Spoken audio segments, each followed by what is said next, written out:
Mesdames et messieurs, chers téléspectateurs, auditeurs et auditrices, vous tous, followers, bonjour et bienvenue à cette émission sur la vie consacrée, la première de l'année 2024.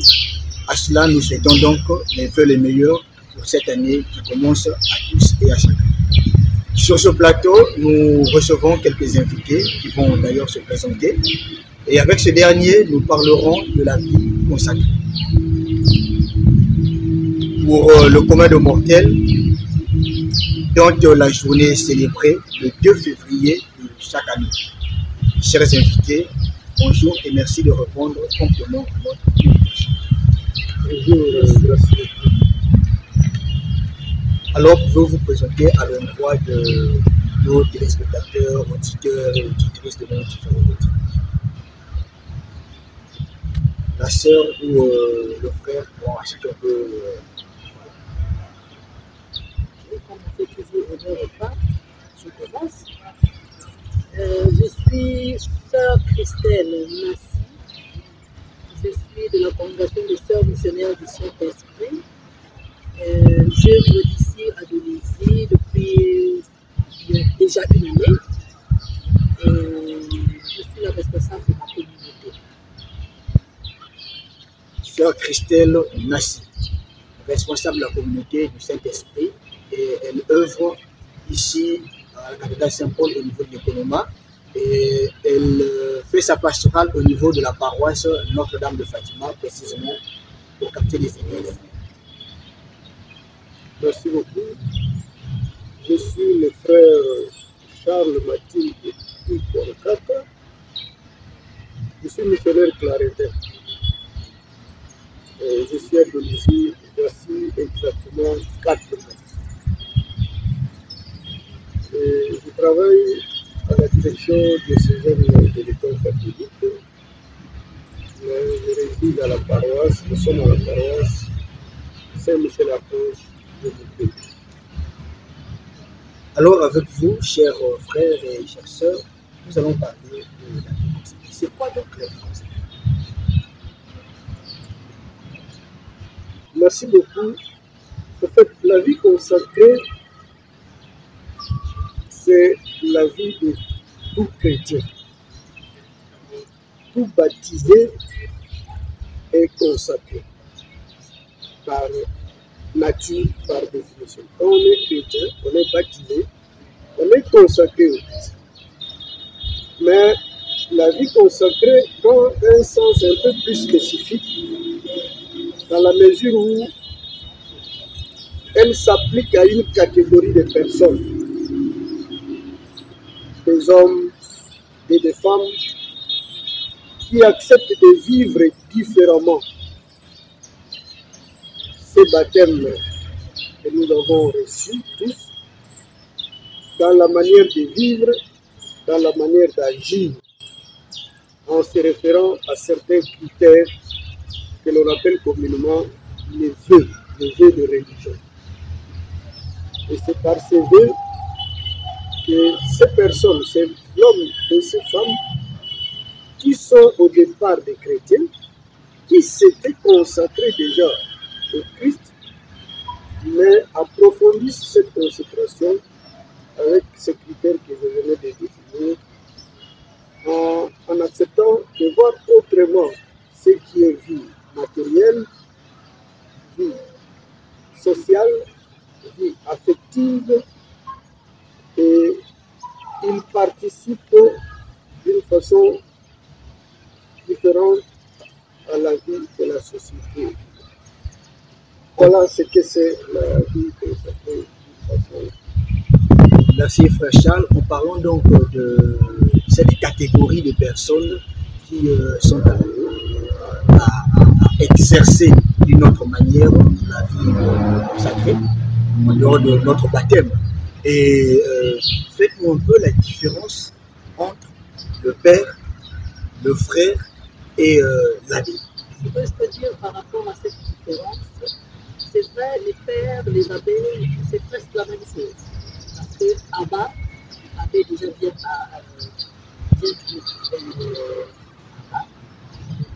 père. C'est juste pour marquer la différence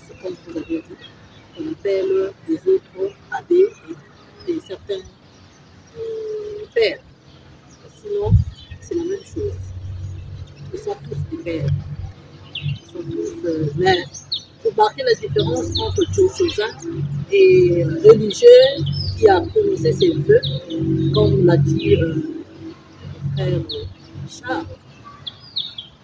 C'est juste pour marquer la différence qu'on parle des abbés et des pères. Sinon, la signification, personnellement, la signification c'est la même chose. Ama, c'est père. Les pères aussi, on les appelle carrément père. Sinon, c'est la même chose.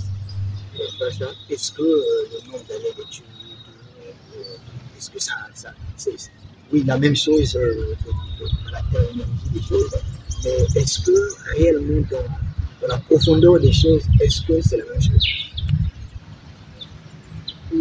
La profondeur est la même, comme a dit la sœur. La différence, c'est au niveau de ce qui fait de vie.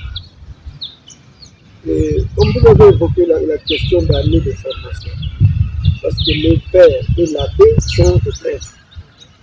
Les prêtres ont une même mission, ont un même service, c'est annoncer l'évangile et nourrir le peuple de Dieu par le sacrement de l'Eucharistie, célébrer le sacrement.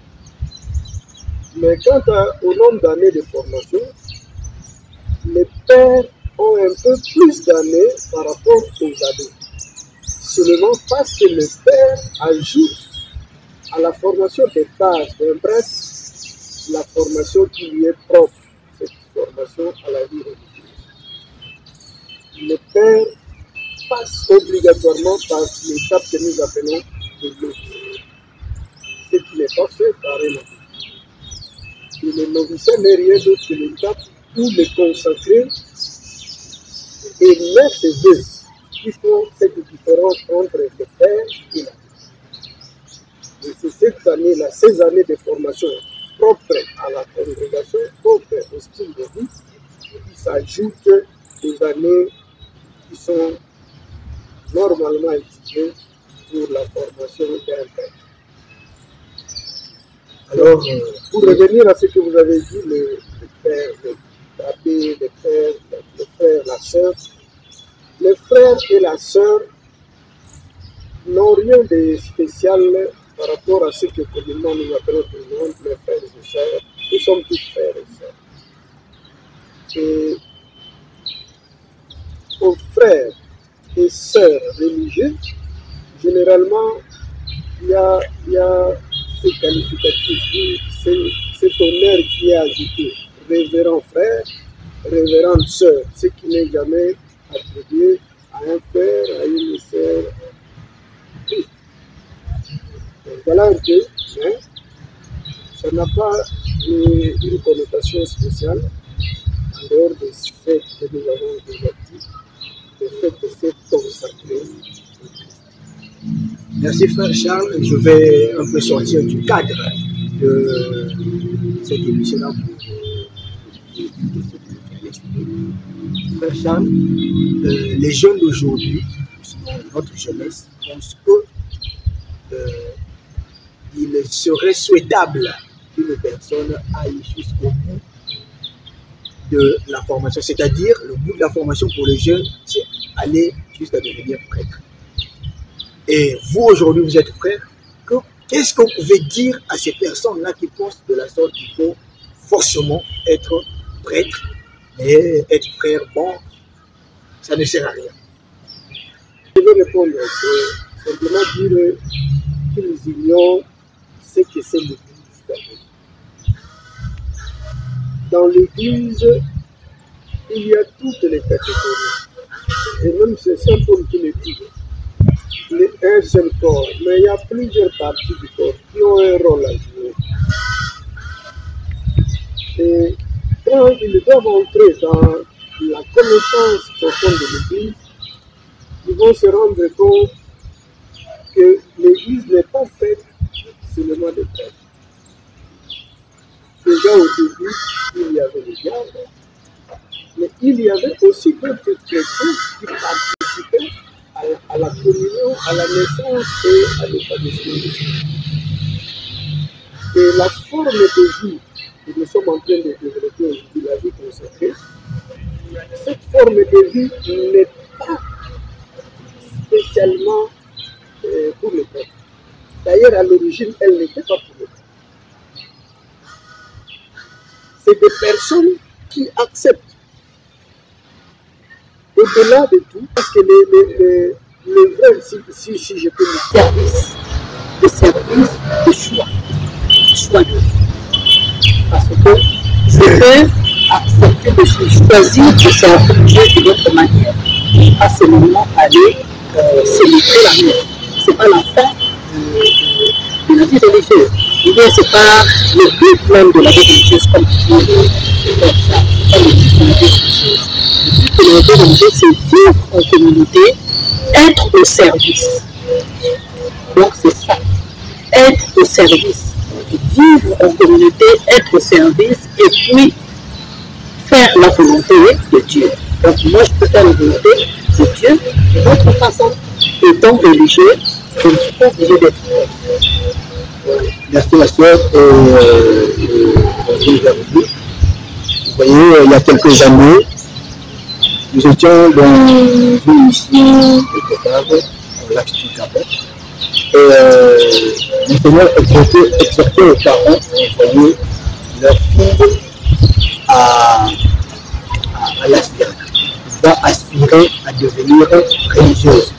Mais les parents disaient en retour, pourquoi vais-je envoyer mon fille à cette ville-là, là où il n'y a pas d'argent, il n'y a pas d'enfants, il n'y a pas de mariage, il n'y a rien. Bien sûr, je rappelle que vous étiez donc à l'université Marie-Angeli, vous avez une licence de sciences techniques de communication, STC. Vous avez fait les stages au niveau de Radio et Congo, mais après, brusquement, vous êtes devenu religieux. Et en ce moment-là, quand vous avez annoncé ça à vos parents, quelle était leur réaction face à cette décision que vous avez prise? Déjà, je vous rappelle que le désir de devenir religieuse, je l'ai très jeune, à l'âge de 14 ans, 15 ans. Alors, je suis venue avec ça. Et déjà, dès le début, j'ai donné une position. L'un de mes parents n'était pas d'accord que je puisse entrer dans la vie religieuse. Je n'ai pas fait. C'est vrai, je suis allée dans des rencontres, tout ça. Il ne voulait même pas parler de ça. Mais chemin faisant, grandissant, je suis allée, j'ai fait parce que les parents voulaient que j'étudie. Étudier, avancer dans les choses. Et j'ai fait. Ce que j'ai fait, ils étaient contents. Mais arrivé à un moment, je me suis dit, maintenant, j'ai fait ce que mes parents voulaient. Alors, c'est à moi, je sais que je suis déjà adulte. Je décide de ce que je vais devenir. Et voilà, je me suis engagée. C'était pas sans opposition, hein, bien sûr. C'est pas facile. Mais quand on s'engage pour la vie religieuse, on ne laisse passer, on ne garde pas seul cette décision. Se faire aider. J'ai eu des gens sur le chemin qui m'ont aidé, qui m'ont dirigé comme on dit, aider un peu à cheminer, à voir cela, et à vraiment affermir le désir, parce que ça peut être aussi un feu de paille. Ça peut être un feu de paille, voilà, j'ai le désir, et puis dès que vient une opposition, j'arrête. J'ai tenu faire. J'ai tenu faire et je savais ce que c'était. Merci ma soeur. Alors, frère Charles, c'est votre première année à l'église. D'ailleurs au Congo, dans la communauté catholique, c'est votre première année à l'église. L'expérience que vous vivez à l'église, comment la au même moment, nous décrivons un peu la naissance de la communauté et voilà, les étapes de vie. Merci beaucoup. Je voudrais aller répondre à une question. Qui est exactement? Nous sommes dans l'église, on nous appelle les missionnaires fils du cœur immaculé. C'est ça notre vrai nom. Missionnaire fils du cœur immaculé. Et pour simplifier, comme on s'applique, on s'est habitué, comme ça nous appelons du clarétin. Parce que nous sommes nés d'un fondateur qui était l'évêque espagnol, au nom de Saint-Antoine-Marie Claret, qui est né lui-même à Saint-Antoine. Saint-Antoine, c'est un petit village dans la Catalogne. Les gens sont très habitués à parler de Barcelone, dans cette ville. C'était le 23 décembre 1807. Là, il est né. Il est mort, malheureusement, en exil en France, le 24 octobre 1870. Et il va fonder par son esprit, par l'inspiration, comme évêque, il fonde une congrégation. C'était le 16 juin 1849. Cette année, nous allons célébrer les 175 ans d'existence de notre congrégation. Claret, au fait, était touché. Ce que nous vivons aujourd'hui, ce que nous vivons au Congo, ce que nous vivons en Afrique, n'aurait pas vécu ça. Il y a eu trop de problèmes dans sa société. J'ai dit qu'il avait demandé de réfléchir. J'ai dit qu'il avait des peurs. Et Claret, il se posait une question. Que sert à l'homme de gagner l'univers s'il peut perdre son nom? C'est de là où il part. À quoi ça sert? Fils d'un petit, vous avez une petite entreprise, une petite industrie textile. C'est-à-dire que vous avez les minimums.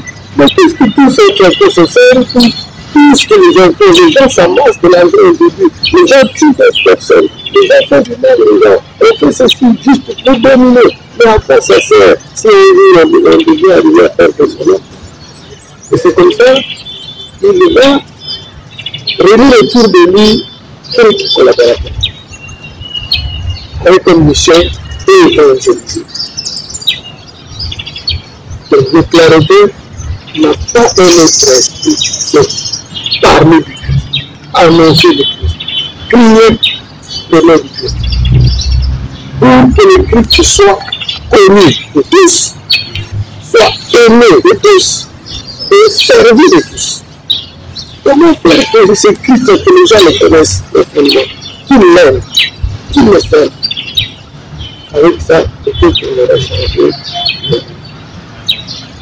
Voilà notre charisme.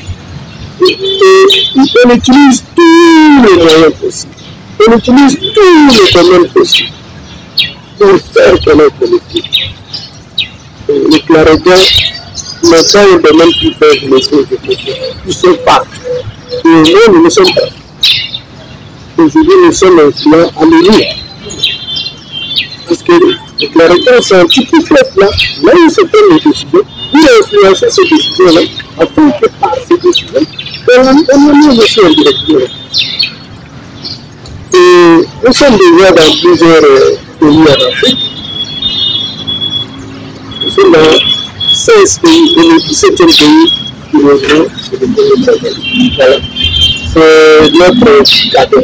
Le Congo qui traverse notre cadeau de présence en Afrique. Et depuis que nous sommes là, donc quelque part il faut que je vous le dise, et c'est pas pour la première fois que les Claretins viennent au Claretins, notre sœur, était déjà ici au Congo Brazzaville en 1993. Mais avec tout ce qu'il y a eu comme problème de guerre à l'époque, vous le savez, les sécurités étaient tellement grandissantes qu'elles ne se sont pas senties à l'aise et elles sont rentrées. Et voilà, après tout ce temps, c'est maintenant que nous, les hommes, nous revenons pour continuer la mission. Et curieusement, c'est bien le même décès. Parce qu'à l'époque, j'étais dans la présidence et j'étais de Brahim. Or, Élisée et Brahim étaient formés en Saint-Denis. Et nous sommes venus maintenant dans Bélizy, où nous sommes. Et depuis qu'on est là, franchement,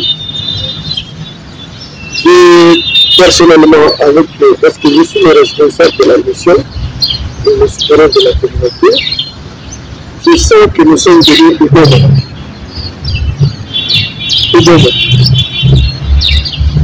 Vous l'avez dit quand nous avons célébré notre fondateur, le souci qui est celui du sexe. Les problèmes qui sont celui du sexe. Les besoins qui sont de sexe. Dans tout ça, l'esprit déclaré au-delà. Nous nous retrouvons dans ça et nous voyons que notre moment est venu pour que nous apportions notre manière de faire, notre manière de travailler, notre façon d'orienter aussi les autres. Parce que les clarités sont dans la philosophie du fondateur, les collaborateurs de l'État. En tout, soyez les collaborateurs de l'État.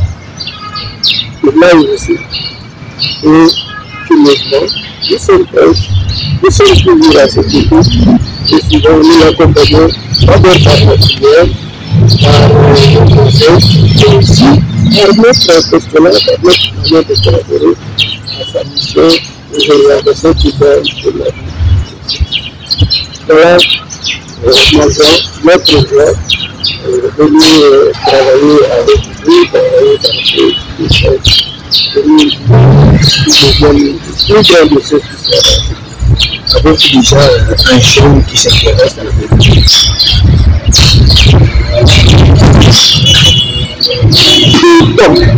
Toute femme peut devenir clairette. Que vous soyez marié, que vous soyez célibataire, vous pouvez devenir clairette. Parce que le claretin, c'est une famille. Nous avons, on appelle la famille claretin. Nous avons une laïque claretin.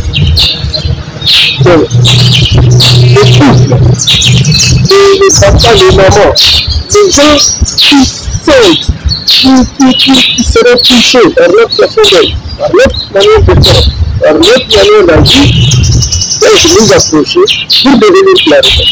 Parce que nous avons une laïque clarité et une structure reconnue de qui est leur siège à Rome, aussi comme lui-même.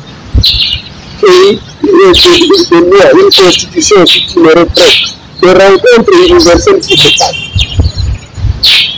Les femmes, les jeunes filles, les jeunes gens qui sont célibataires, baptisés, chrétiens catholiques, peuvent nous approcher parce que nous avons les sœurs claritaines. Et les jeunes gens célibataires, catholiques, qui sont intéressés, peuvent aussi nous approcher parce qu'il y a les claritaines. Chez les claritaines, vous avez le prêtre, vous avez le diacre permanent, le fait en Afrique en Afrique.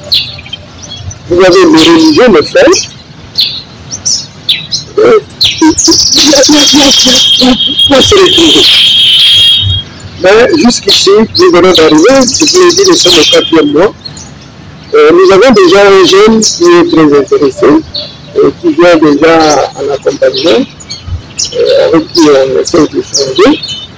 Et nous invitons les autres jeunes qui pourraient être intéressés, nous invitons les papas et les mamans qui pourraient être intéressés, nous invitons les jeunes filles qui pourraient être intéressées à nous rencontrer. En particulier, nous sommes, je l'ai dit, à la paroisse Saint-Michel-Archange de Côté, où nous aurons des entretiens, des dialogues avec les proches pour leur faire connaître la congrégation, leur donner des manuels qui parlent de la congrégation.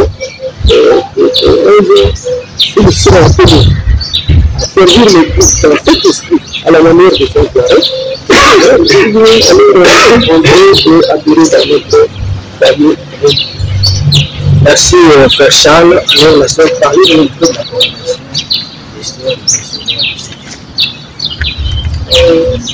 Sœur missionnaire du Saint-Esprit, nous sommes une congrégation qui est née en France.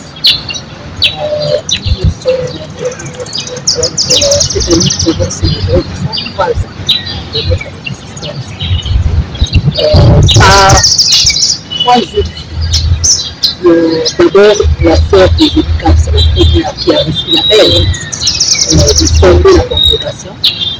elle a réuni autour d'elle d'autres filles qui voulaient bien la même vie qu'elle aspirait. Et finalement, elles se sont retrouvées à trois. Et ce sont les trois là qui ont commencé la congrégation. On a Lorraine en France. En 1921, le 6 janvier 1921, c'était la fête de l'Église. Et pendant ce temps, elles n'étaient pas religieuses, elles avaient besoin d'un accompagnement. Des personnes qui étaient plus avancées, qui connaissaient plus la vie religieuse qu'elles. Alors, par le courage de Sœur Eugénie, c'est déjà quand elle se faisait accompagner, étant encore en famille, elle a demandé à son confesseur de mettre en contact avec les sœurs, le père du Saint-Esprit. Parce qu'elle avait reçu, elle avait acheté un point pendant qu'on faisait des expositions de missions. C'est-à-dire quand les missionnaires revenaient en congé, ils faisaient des expositions. Elle avait lu un poème écrit par le père de Monseigneur Leroy, qui était en ce moment-là le supérieur du père secrétaire.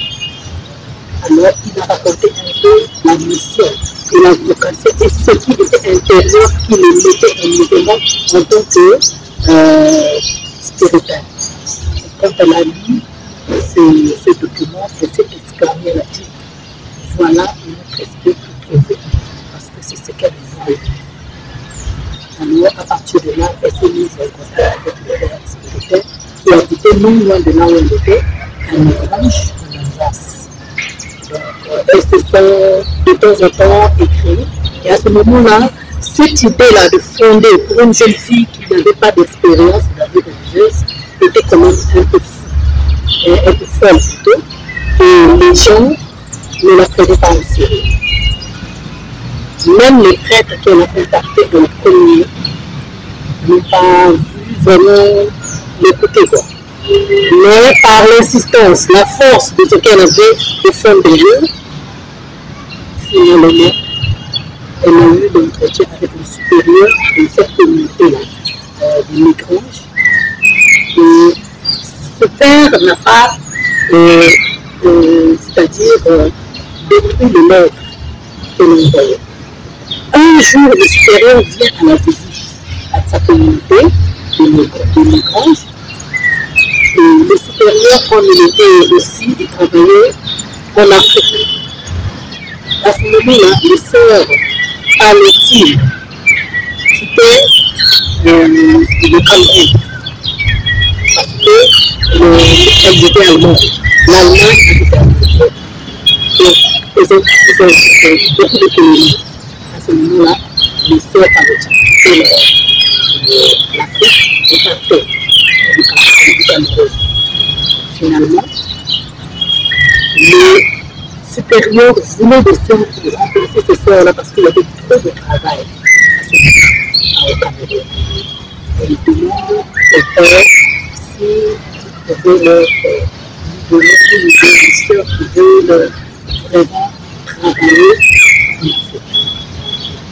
Et l'idée arrive au père de voir qu'il y a une jeune fille qui chaque fois vient de rêver qu'elle veut créer une congrégation. Elle a déjà été créée. Donc, le Seigneur le voit, c'était la providence. Parce qu'il avait besoin, et à ce moment-là, on lui montre les lettres de Sœur Eugénie, il prend les lettres, il prend les lettres de ces lettres, il dit pas, mettez-moi en contact avec cette fille. Et à ce moment-là, il commence à fréquenter et tout s'est arrangé. En fait, la congrégation, s'il faut bien voir, c'est formé avec la force. C'est vrai, c'est Sœur Eugénie qui appelle. Et elle a réuni ses amis, le père spirituel, à la force de la congrégation. Il a cherché tous les moyens pour trouver une maison et la providence a aussi montré qu'il a voulu cette congrégation parce que les dons venaient de partout, les gens donnaient leur maison, les gens donnaient toute la participation et finalement tout s'est bien passé. Malheureusement, notre sœur Eugénie Caps, qui voulait bien venir en Afrique, elle n'est jamais venue jusqu'à ce qu'elle est morte ici à 33 ans.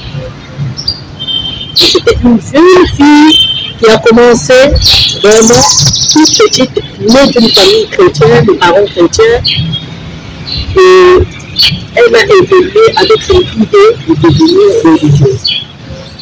Après, elle a eu la vision de son.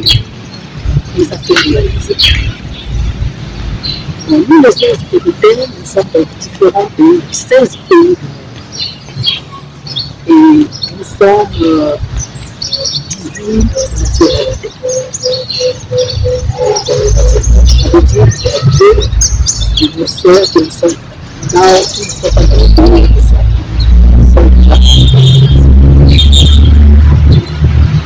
Et nous travaillons, notre responsabilité de cette nation dans ce cas, c'est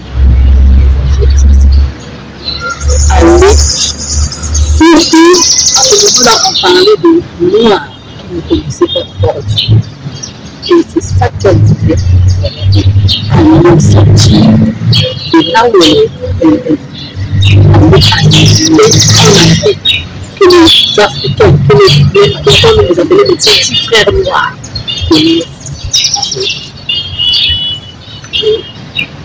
comme les spirituels étaient des gens d'Afrique, c'est la première mission de la communauté de Cameroun.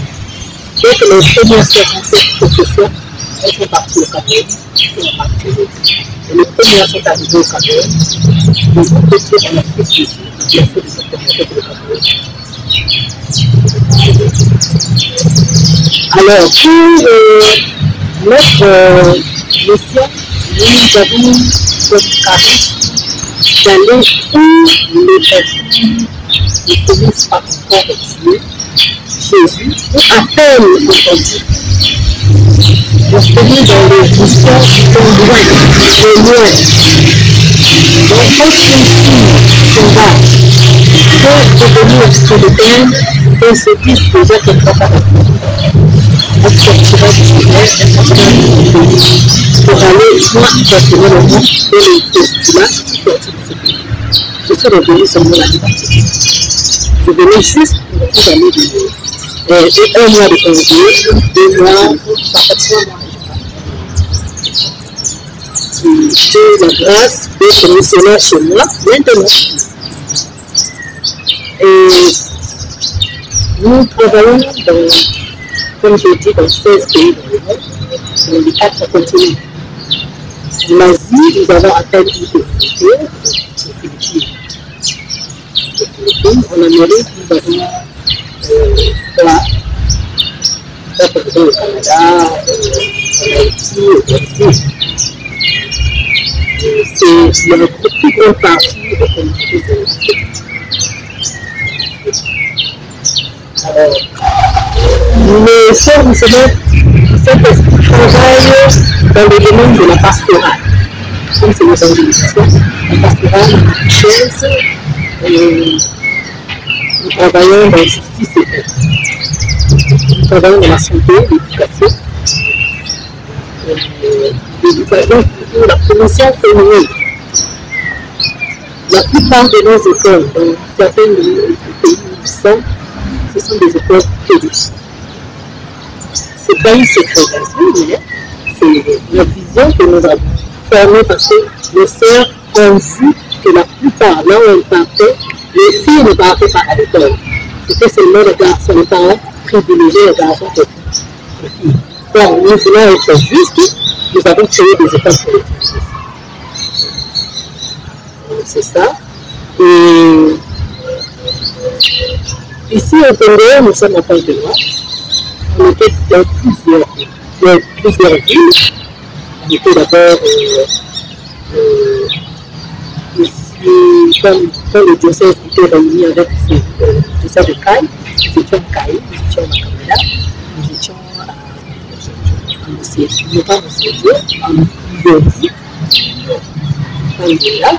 Muyonzi, nous étions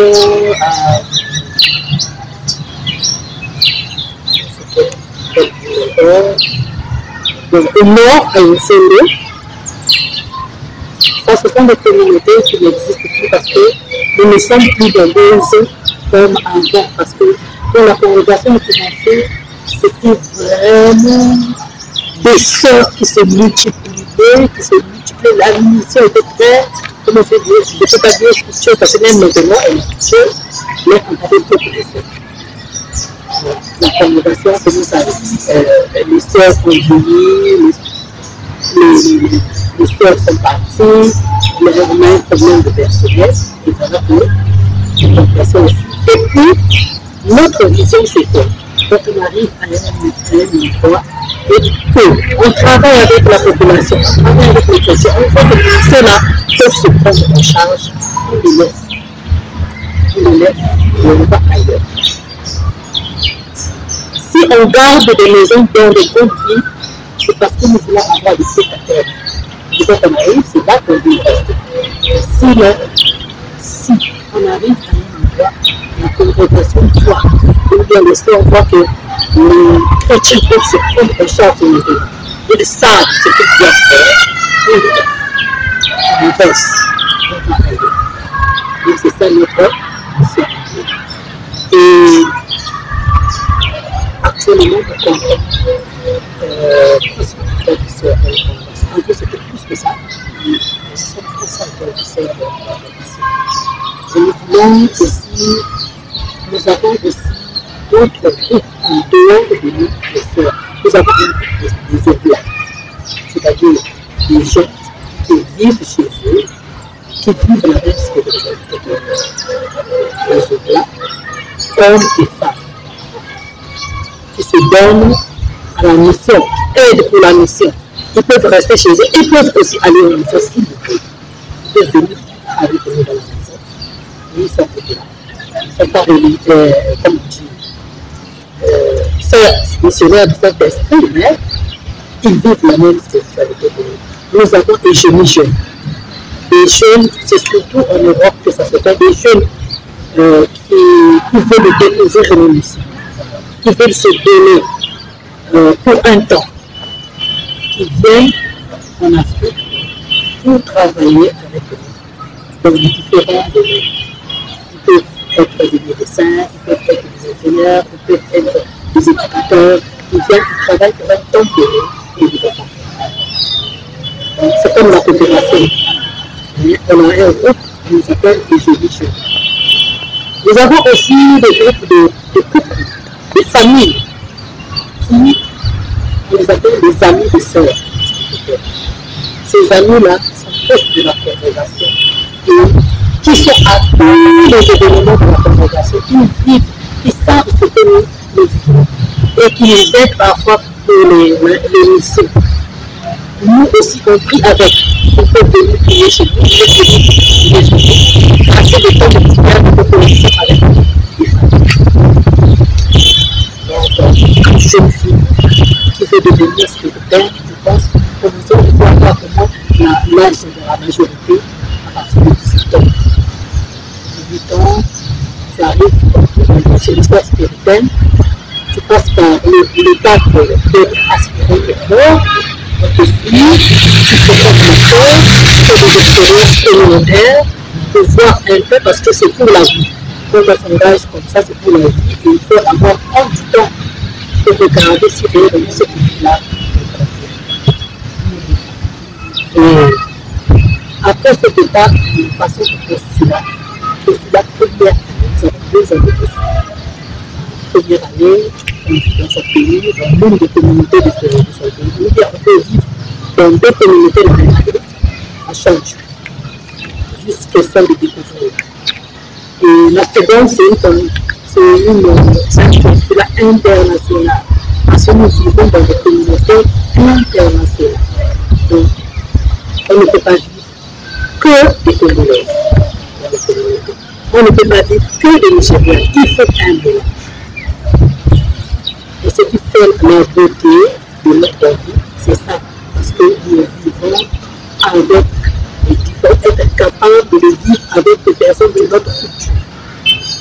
Si tu ne peux pas vivre avec ces personnes, tu ne peux pas expliquer. ça demande beaucoup d'ouverture. Et après cette étape se trouve au Sénégal actuellement, où toutes les filles de différents pays qui ont accepté de commencer la formation de manière internationale sont au Sénégal. Elles font la formation une année et après, pour celles qui ne connaissent pas encore la langue, elles viennent là-bas, elles font une année de langue parce que nous faisons la formation en français. Et la congrégation, dans la congrégation pendant 3 ans, nous avons le portugais, l'anglais et le français. Voilà. Donc, quand les filles arrivent de différents pays, elles apprennent le français. Pour celles qui n'apprennent pas, qui ne connaissent pas le français, elles apprennent d'abord le français, une année de français. Et la seconde année, elles commencent l'année internationale avec les autres. Après cela, elles vont en France pour l'université. L'université, c'est 10 ans. L'université, c'est notamment en France. Et après cette formation, elles peuvent prononcer les verbes si elles sont retenues, si elles se sont engagées, si elles peuvent le faire. Et bien, elles commencent leur niveau, qu'on appelle le musée temporaire.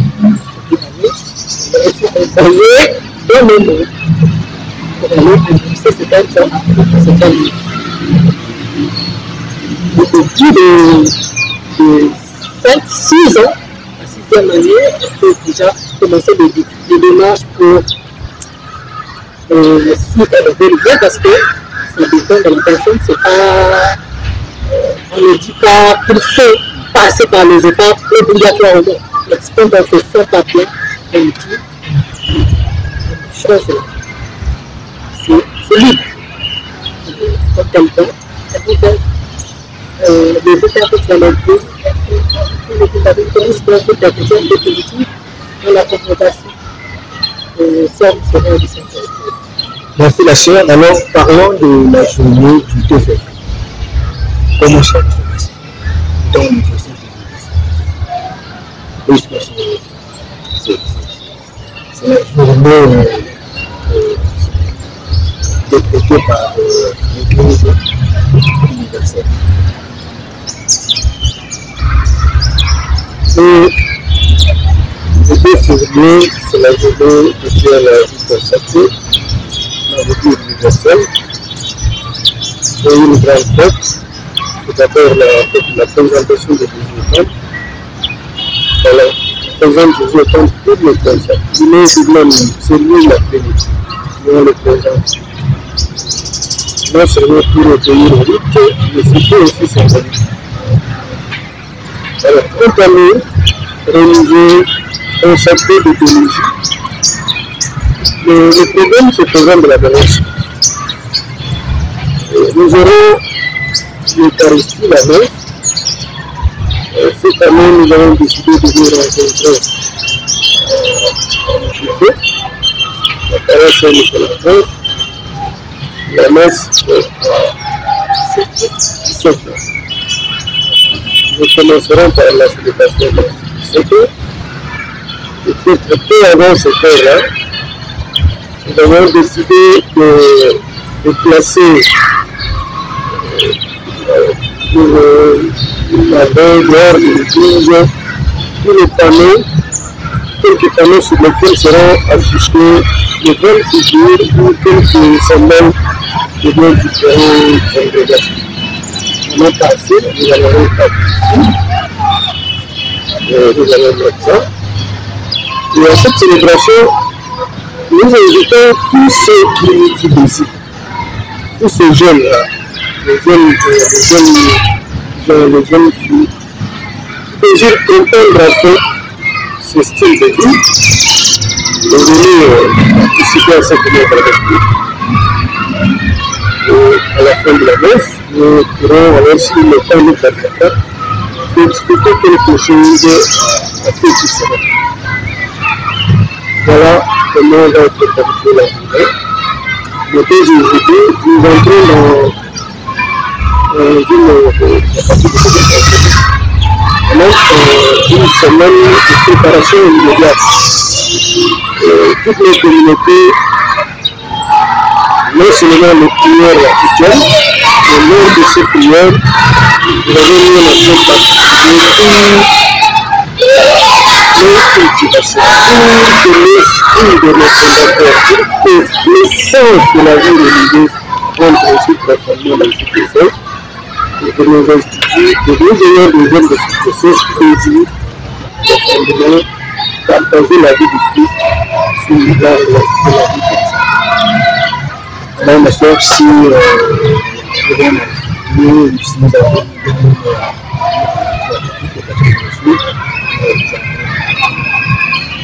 ce que je dirais, c'est que à cette célébration du 2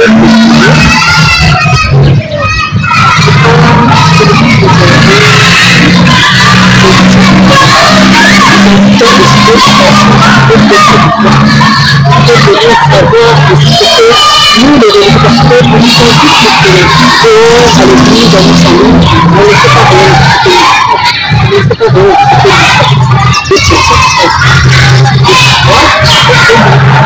les jeunes filles aussi, je pense, c'était passer, de se venir à la messe avec nous, et puis essayer de nous rencontrer dehors, à l'église et partout, pour nous poser des questions, ça veut dire pour nous, en fait, ils vont découvrir, et enlever peut-être s'ils ont des inquiétudes, ils ont des questions, et voilà, mesdames et messieurs, c'est à ce moment que nous mettons en terme à notre émission. Nous avons eu le plaisir de recevoir sur ce plateau le frère Charles et la sœur Christelle, mais aussi la sœur Madeleine de la congregation Sœurs de revenir, la Divine Providence. Alors, à tous et à chacun, compte de nos programmes, nous vous disons au revoir et à très bientôt. Merci.